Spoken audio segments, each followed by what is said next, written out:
Nung minsan daw po, mayroong isang kwento tungkol sa isang building na nasusunog at lahat ng mga tao ay nag-evacuate. Pero sa pagmamadali, meron pong isang tatay, nakalimutan niya na nandun pala yung kanyang anak na babae sa tuktok ng building. At habang nasusunog po yung building, ito pong bata ay nakadungaw doon sa bintana at siya ay sumisigaw. Humihingi po siya ng tulong. Pero itong tatay ay hindi na siya makaakyat dahil sobrang usok, sobrang init na po ng sunog. Nung sumisigaw po yung bata, sabi po ng tatay, "Huwag kang mag-alala, tumalong ka, sasapuin kita." Dahil nandun na po lahat ng mga bombero, nakaredy na po sila na sapuin nila, tulungan nila yung bata. Pero sabi po ng bata, "Tay, paano ko tatalon?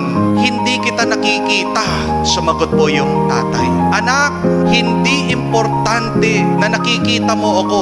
Ang importante, nakikita kita. Tumalong ka na." "Tay, hindi kita nakikita." Sumagot po yung tatay, "Naririnig kita. Naririnig mo ba ako?"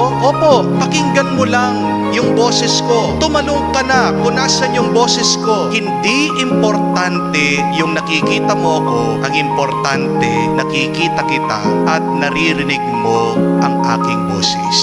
At lumundag po yung bata kung nasaan yung tinig ng kanyang tatay at naligtas siya.